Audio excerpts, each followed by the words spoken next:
اعوذ باللہ من الشیطان الرجیم بسم اللہ الرحمن الرحیم الصلاۃ والسلام علیک یا رسول اللہ وعلی آلک وصحابک یا نبی اللہ۔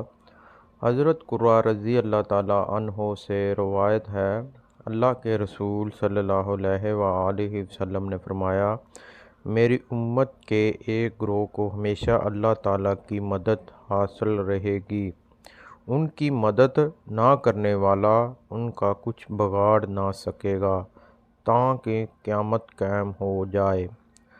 سنن ابن ماجہ 6 حدیث نمبر۔ اعوذ باللہ من الشیطان الرجیم بسم اللہ الرحمن الرحیم الصلاۃ والسلام علیک یا رسول اللہ وعلی آلک وصحابک یا نبی اللہ۔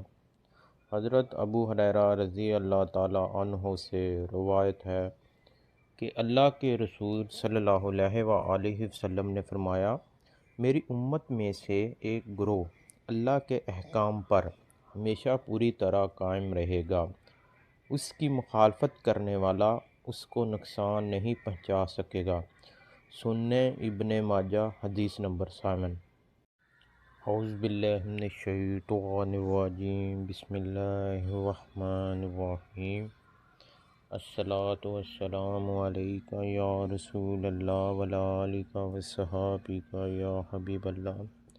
حضرت ابو انیبہ خولانی رضی اللہ تعالیٰ عنہ سے روایت ہے، یہ وہ صحابی ہیں جنہوں نے رسول اللہ صلی اللہ علیہ وآلہ وسلم کے ساتھ دونوں قبلوں کی طرف نماز پڑھی ہے۔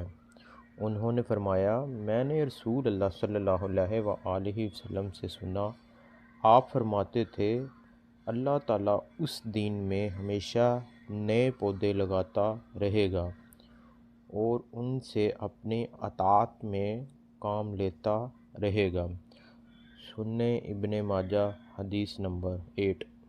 اعوذ باللہ من الشیطان الرجیم بسم اللہ الرحمن الرحیم الصلاۃ والسلام علیک یا رسول اللہ وعلی آلک وصحابک یا نبی اللہ۔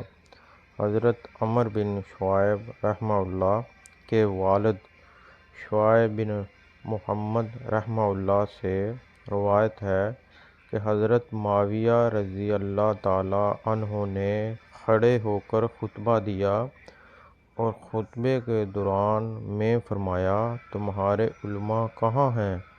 تمہارے علماء کہاں ہیں؟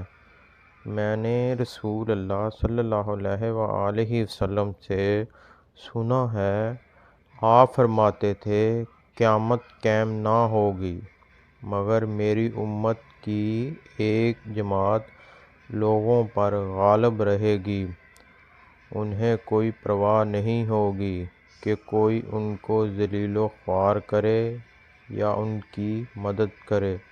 سنن ابن ماجہ حدیث نمبر 9۔